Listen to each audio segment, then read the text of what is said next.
So UFC 319 Khamzat Chimaev versus Dricus du Plessis just happened. I'm literally watching Khamzat Chimaev give his post-fight interview right now. And Tony has died. I'm going to be just giving my reaction to the fights. Let's get straight into this shit, all right? Starting with the main event. Holy shit, bro. Holy God almighty, heaven above on earth. What is anybody in the middleweight division going to do? I'm being for real. I watched this fight. Dricus du Plessis is one of the best grapplers in the entire sport of MMA.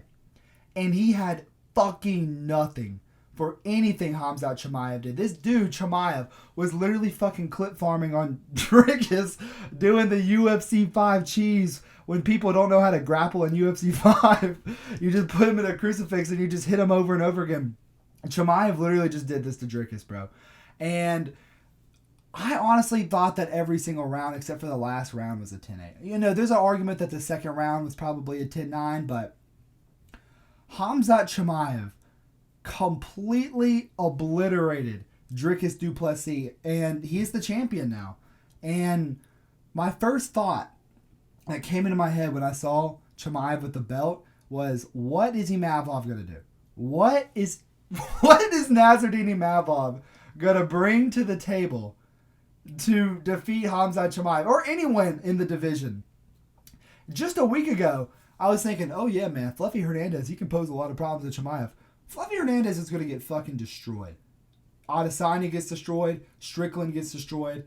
Fluffy gets destroyed. DeRitter gets destroyed. There is not a single human being in the middleweight division that can beat Khamzat Chimaev. Complete domination, shutout. And I was honestly pretty upset at Mark Goddard for fucking standing up the fight in the last round. Like, imagine if Dricus actually got this fucking rear naked choke after Goddard stood him up. It would have been absolute bullshit, bro. It would have been not deserved, you know. But my other point that I want to make in this fight, bro, is I think Khamzat Chimaev is the greatest wrestler in UFC history. I don't know if this is recency bias, bro, but I just don't understand how he can do that to Dricus with ease. Like, he made Dricus look like an amateur. Dricus defeated Adesanya. He defeated Whitaker. He defeated Strickland. And Chimaev proved that he can go 5 rounds and just do that to anybody. Literally just, I mean, shout out to Dricus for having good enough submission defense to be able to defend those fucking, like, rear naked chokes that Chimaev was trying to put on him the whole time. But, I mean, Chimaev was just making Dricus suffer. Like, anything that fucking Dricus did, Chimaev just knew what he was going to do. And just would shift his weight or he would change position. He just could completely read through everything that Dricus did, bro. The fight was a bit dull. I'm not going to sit here and pretend like it was just complete barn burner, but that is on Dricus, bro. That's not on Chimaev. If Dricus can't stuff the takedowns, it's on him to not, like, you know, it's on Dricus to make the fight entertaining. If fucking Chimaev, like, I don't think it was boring by any stretch. I'm not one of these people that's gonna sit here and be like, bro, grappling should be eliminated from the sport, bro. Like, that was so pitiful. Look at these fucking guys. They're here to ruin the sport. Chimaev is gonna finish everybody else in the division, bro. I think it just speaks to how good Dricus is to be able to defend the submissions. I think that Chimaev will probably finish everybody else. I would have liked to see a little bit more on the, like, shot, like, power on the shots, but I'm pretty sure he landed the most ground strikes in a UFC fight ever in this fight. And to do it to someone in Dricus du Plessis, who is on the verge of being the greatest middleweight of all time if he won this fight, like, I don't even know, bro. Like, this was just crazy to watch from start to top, like, from top to bottom. Just watching Chimaev, what is anyone else gonna do? And, you know, I picked Chimaev by first round submission, but I said this in my breakdown. I didn't think that the cardio issue was good. Like, I feel like if Chimaev knew he's gonna fight for 5 rounds, he's gonna prepare for 5 rounds, you know. And we never got to see that in the Whitaker fight because it ended so early. But I don't think Chimaev, like, this idea that Chimaev was just gonna go in there and completely gas after he's made, like, improvements, started working with some different people and stuff. Man, I feel like this, like, I just kind of sensed this, you know, like, I just could not have seen Chimaev not winning this fight, because ever since Chimaev broke onto the scene, it was just destined, man. Like, just watching this guy do his thing to everybody. This just felt like fucking destiny. Chimaev achieved his dreams. I think, obviously, Chimaev should fight the winner of Imavov and Kaio. I think it's going to be Imavov. I just don't know what either of them are. Like, the rest of the division is completely toast, bro. Like, there is not, like, what is anybody going to do? What? Like, I know I've said this 3 times, bro. But what is anybody in the division going to do to Chimaev? There is no answer to this, I don't think, unless you're just as good of a grappler as him. Like, we saw in the Burns fight, in the Usman fight, he kind of struggled in the grappling department a bit because they were really great grapplers. There's just nobody else at middleweight that is as good of a grappler as those two people. So, I mean, it was just absurd. Like he was just fucking Dricus up, and it was just absurd to watch. So yeah. Moving on to the next fight on the card, Lerone Murphy versus Aaron Pico. Dude, I don't know how anyone can still pick these fucking Bellator bums. Not bum, like they're not bums, bro. Like if you're a fucking Bellator fighter and you make your debut against a ranked opponent, just tell the UFC, please just give me someone I can beat. Because I made a whole video on this talking about these Bellator fighters are not ready for the fucking rankings, bro. Lerone Murphy has gone to a decision in every single one of his fights.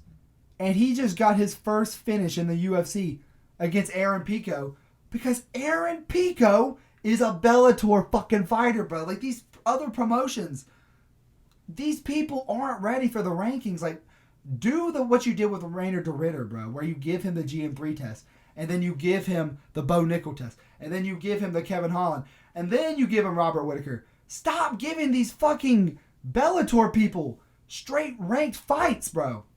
Because I want to see them succeed. I want them to have hype, but they can't have fucking hype if you're just throwing them straight to the wolves, man.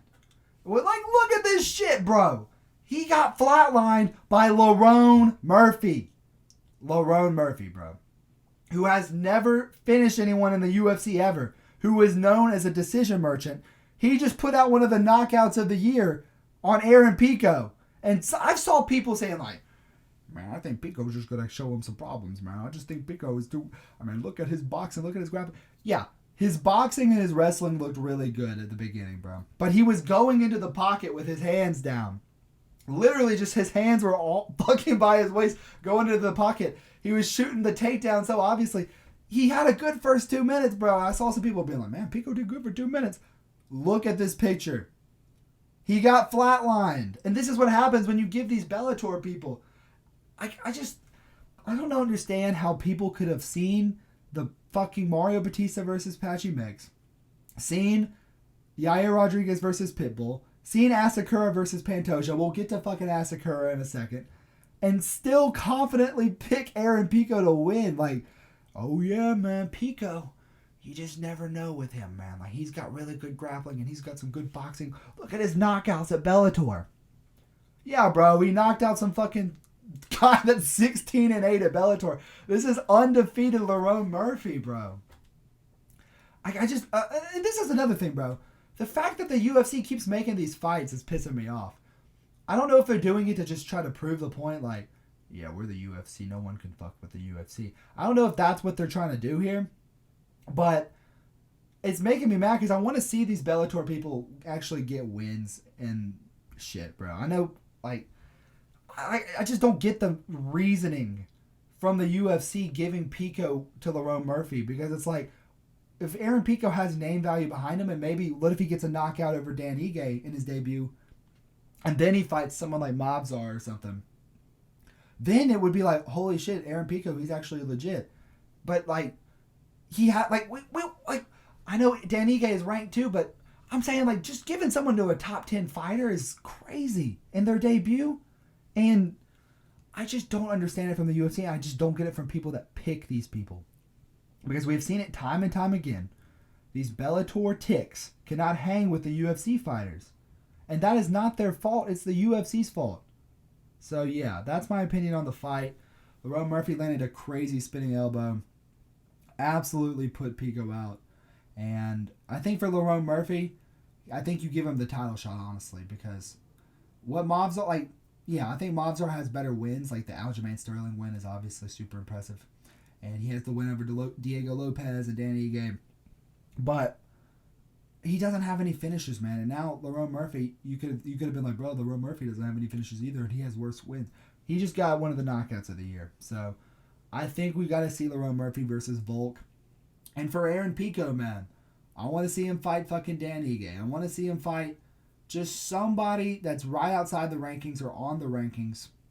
I don't understand the fucking reasoning from the UFC with this shit, bro. So, yeah. The next fight on the card, it was CP. We love CP. We all love CP. Dude, this was the craziest knockout. Like, spinning elbow flatlining Jeff Neal, who has never even been finished before. Knocked out before. I'm pretty sure he's been subbed. But spinning elbowing Jeff Neal, putting him out cold. That is insane. Like, that that was insanity. Carlos Prates, he was looking smooth as fuck in there. He found his range so fast in this fight. He was stepping back and forth. Jeff Neal was throwing some overhands and he was landing some hooks. He'd get him in the pocket. He'd land a couple shots on Prates. But then once Prates found his range and he just started touching up Jeff Neal, he just started hitting Jeff Neal over and over and over again. And he was just getting this much closer to finding the shot. And I didn't see a lot of people talking about this. This was a buzzer beater. Like, the buzzer, like, this was 2 seconds left in the round, and I guess Jeff Neal kind of let his guard down a bit because of that. I don't know if that's really what happened, but there was fucking 2 fucking seconds left of this fight when he got knocked out. And yeah, man, I gotta feel bad for Jeff Neal because he got put on a poster. I mean, the fighting nerds are legit. Look what Michelle Oleksiejczuk was able to do with them. Carlos Prates, man, he's a real problem. And I think this really just shows how good Ian Gary is and how good Shavkat is. Shavkat. I'm going to bring it. Everything goes back to Shavkat in the end, right? Think about it, bro. Even though Jeff Neal and Shavkat went to war, but Gary beat Prates and Shavkat beat Gary. So how fucking good is Shavkat? Am I right? No, I'm just kidding. But listen, this was probably one of the best knockouts of the year. And it's crazy that Ruffy, Gene Silva, and now Prates all have knockout of the year contenders and they all fight at the same gym. Is that not just the most insane shit you've ever seen, bro? I'm hyped for Prates. I'm glad he got back in the W column. For Prates, I liked his call out of Leon Edwards. I don't think Leon Edwards is going to accept that. I think you could do Prates versus Buckley. I think that makes a lot of sense. And for Jeff Neal, I think you just got to fight someone coming up the rankings. Maybe, who's the guy who just beat, what is that guy's name? He just beat, I can't remember his name. Oh, I'm blanking. I'm going to pause and remember real quick. Gabriel Bonfim, who just had the win over Wonder Boy, is technically in the rankings right now. That's who it was. I think Jeff Neal should fight Bonfim. Obviously, I think he'll probably be out for a while after after this happened to him, but I think the fight makes a lot of sense. So yeah, the next fight on the card, man, I don't want to talk about it, man. I don't want to talk about it, but I'm going to. Okay, Michael Venom Page absolutely styled on Jared Cannonier, and he showed why he is probably. I'm going to say it, man. I think MVP is probably just the best pure striker in the UFC, bro. Because even Adesanya didn't make Cannonier look this easy. Even someone like Strickland didn't make Cannonier look this easy. And we consider those two people some of the best strikers in the UFC. No one has made Cannonier look this easy on the feet.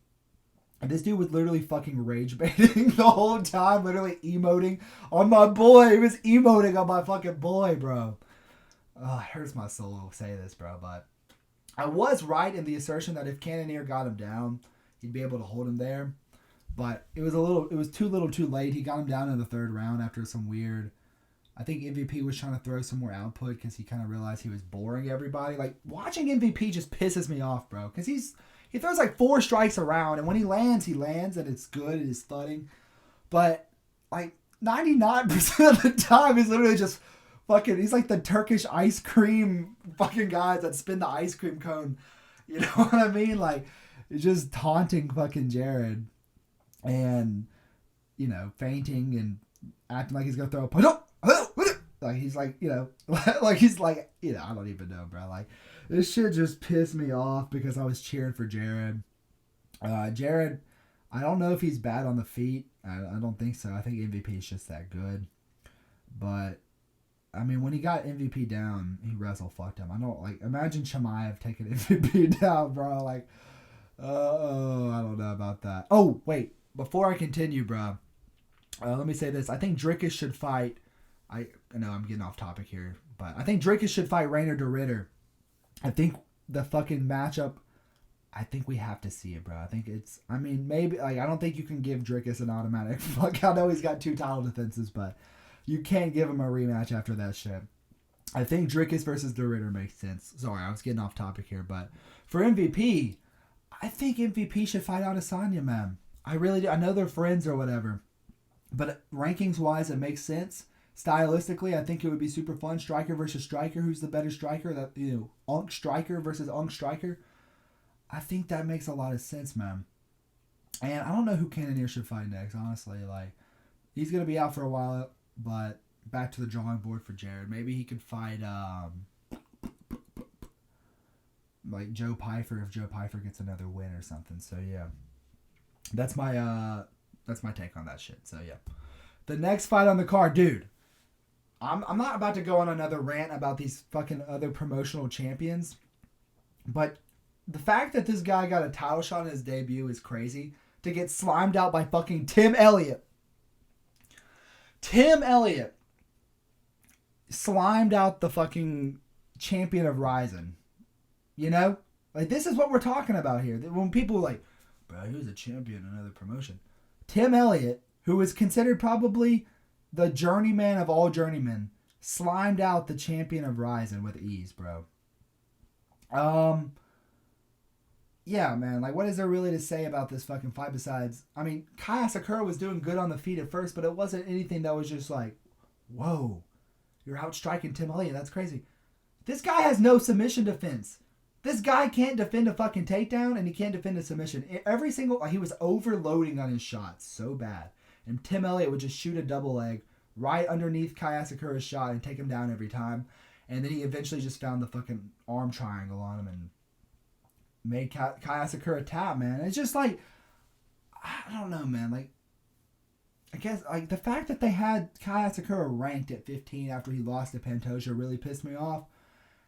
It just kind of amazes me that Kai Asakura was able to lose this fight because there is a very simple game plan to beating Tim Elliott that a lot of people, if you have the skill, you're going to easily implement that game plan. And it just shows that these other promotions do not matter in terms of skill, okay? So, yeah, that's my take on the fight.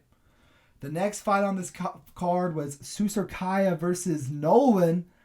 Dude, speaking of fucking clip farming, Susurkaev was literally just like smiling in fucking Nolan's face after every exchange. Like, Nolan would literally crack Susurkaev with like a huge overhand and have him wobbling, and then Susurkaev would sort of like laughing like he didn't just get fucking almost finished. Nolan easily won the first round. It was crazy. He was a -1,000 favorite. I really hope they keep Eric. I think it's Eric Nolan. No, it's Tom Nolan. I hope they keep Tom Nolan around in the UFC, bro, because he put on a pretty impressive performance against someone who trains with Chimaev. But Susurkaev kind of just stopped playing in the second round. He locked in and they just got the rear naked choke on Nolan. But Nolan has pretty crispy striking. I'm not going to lie. His striking was not bad. He was messing up Susurkaev on the feet. Susurkaev just got, like, he's actually kind of crazy. I'm not going to hate on him too much because he literally fought 4 days ago. He didn't even have a training camp for this guy and he finished him.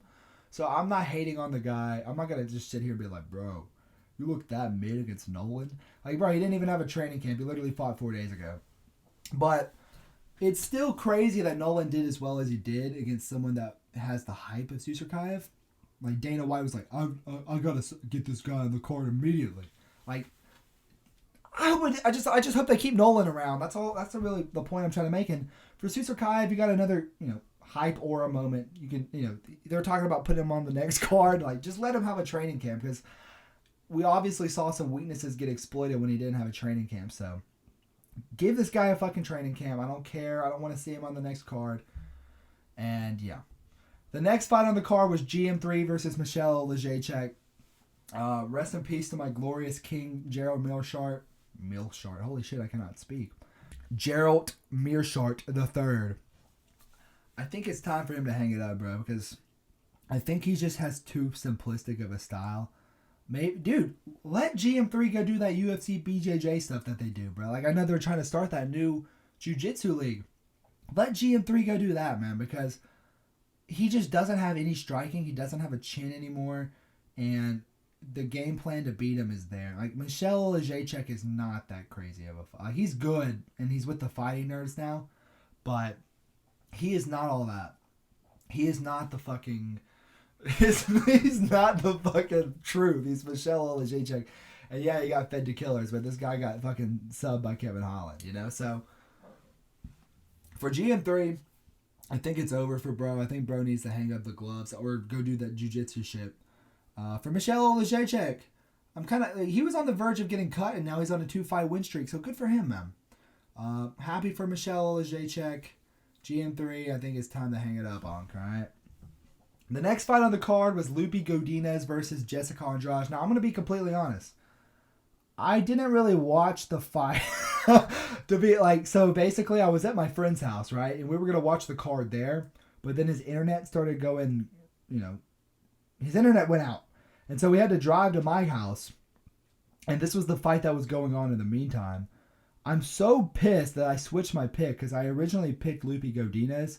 And I decided to switch my pick. And from what I saw, Andrade was landing better shots, especially in the third round. I didn't really get to watch the second round. I saw some people saying that this fight was a robbery. And if that means I get another pick, right, then fuck it, I'll say it's a robbery too, even though it probably wasn't. But from what I saw in the fight, Andrade, the reason I switched my pick in the first place is because I was like, I'm not too impressed with Godinez. And I think Andrade will be able to stuff the takedowns. And she did.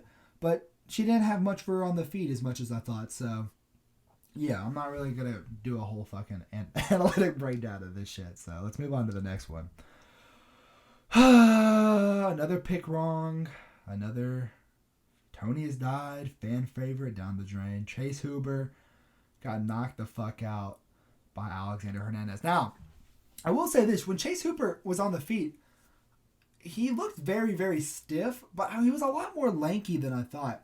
I think what Chase Hooper's next move needs to be is to bulk out. Like, he needs to become a true 155er, because right now, he looks like a fat featherweight, Like, he looks like a featherweight that got called in on short notice to fight at 155. I think what Hooper's next plan should be is to get some fucking chicken, get some fucking eggs, start bulking, all right? Because you're just going to get out physicality in every single fight, and you're not going to be able to match the power difference if you don't do that. And so for Alexander Hernandez, he's on a 4-fight win streak now. Good for him. But my main focus on this is, I like Chase Hooper, so I'm going to talk about this, all right? You have to become more well-rounded, man. You can't just rely on your... And he didn't even he shot a takedown once. It got stuffed. You need to shoot earlier if your whole plan is jiu-jitsu. I don't know, man. I was just very confused with the reasoning. Like, what was Chase Hooper's game plan going into this? So, yeah, man. That's it's a strange world, but they slimed out my boy on O-Block, man. I'm not kind of pisses me off. So, I think Chase Hooper really just needs to get a better diet. He needs to get bigger. Or go back to 145. But I think at 145, I think they're just too technical for him, on the feet especially. And at 155, he needs to do his game plans. He needs to bulk. So, yeah, that's my take. The next fight on the card was Dricus versus Edson Barboza. Now, listen. I saw some people saying Edson Barboza won this fight. He didn't. He literally got rocked in every... I honestly thought Close won every round, to be completely real with you, all right? But I just, Edson Barboza is washed. Close had a pretty close fight with him. No pun intended or pun intended. I just think Edson Barbosa needs to go back. Like, I just don't know if he still has, like, it in him, you know? And for Jakar Close, it was a good win. It was a good fight. Like, you know, this is what Jakar Close does, is he beats the washed people. He beats the people that are on the verge of being cut. I should have picked Close in this fight, obviously, because he won, but Edson Barbosa, he just didn't look himself. He didn't look like this. He didn't have the same speed as he used to. He didn't carry the same power. I mean, he was landing good leg kicks, but when he landed some body shots, they didn't hurt Close. Close fucking mauled him on the feet, so. And in the clinch as well. I mean, Edson was literally trying to get the clinch on him at the end, which is so unlike Edson Barbosa, so. Pretty disappointed at Edson in his performance. Good shit for Close, I guess, but let's move on to the next one. Bro, I don't want to talk about this at length, but the fucking commentators on this fight were pissing me the fuck off because we have to tell Joe Rogan and Daniel Cormier, this is not jiu-jitsu. This is not wrestling. This is MMA. Damage is the number one scoring criteria. Punching someone else in the fucking face while you're on bottom position is better than just fucking camping in guard. And that is my take on this fight. Diane Barboza. Oh my god. Diane Barboza. Diane Barboza didn't do shit when she had the fucking takedown. She didn't do anything. Karine Silva was landing shots from the bottom. She was going for sub attempts. She was trying to strike. She won this fight. And for the fucking commentary team to be like, what an outrageous decision this was. It's MMA. This is fucking striking. Like, oh my god, I'm about to crash out on Joe Rogan. Like, I don't want to make this whole spiel about Joe Rogan, but it just seemed like he was on commentary, man. Like, he just gets so annoying, bro. Like, I'm not trying to be a hater. I'm not trying to be a negative person, bro, but Joe Rogan was just pissing me off on commentary. Like, it's just like he doesn't watch the sport anymore. He thinks this is the 90s, you know? Where you can just shoot a fucking double leg and get it on your opponent and lay there and you'll win, you know? Like, this is damage-based scoring, bro, so yeah. And the final fight on the card was this tough fight. I'm going to be completely honest, bro. I didn't do any film study for this shit at all. I just looked at the fucking records. I don't know how the Kazakhstani fucking Shavkat from Timu lost this fight.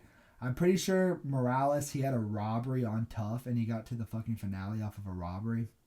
And the fact that he won, yeah, kind of just pissed me off. But these were my picks for the fight. I got the Chimaev, I got the last three fights right. I got the Cannonier and Asakura fight wrong. I got Susurkaev and Oleksiejczuk right. And then I got Andrade wrong. I shouldn't have switched my pick because then I would have at least gone positive. I got the Hooper fight wrong. I got the Barbosa fight wrong. And I got the Silva fight right. And I got the Idris fight wrong. But I'm really happy I got the main and co-main right. Those were 50-50 fights. I mean, listen, I'm not going to hate on anybody that was picking Chimaev or picking Dricus to win the fight. Because ultimately, at the end of the day, this was going to be a one-way traffic fight no matter what. It was either going to be Chimaev completely dominates Dricus in the grappling, subs him round one or just fucks him up on the ground. Or Dricus was going to survive round one and then fuck up Chimaev on the feet. And it was a 50-50 fight, man. It could have got, like, when picking this fight, it was pretty hard, bro. But on the Aaron Pico shit, bro, I hope that you people have learned your lesson on this shit. Because it really, really frustrates me when I still see people picking these champions from other promotions to win. And now, I know some guy from Cage Warriors is coming over to fight Patricio Pitbull. He's 38, so that doesn't count, all right? When you take someone like Lerone Murphy, who is an undefeated fighter, who has won every single fight, I know he's won every single fight he's been in. Pico is having, like, he's fighting people that are like 15 and 12, and he's knocking them out. Lerone Murphy would do the same shit, bro. But he's fighting people like Josh Emmett. He's fighting people like Dan Ige.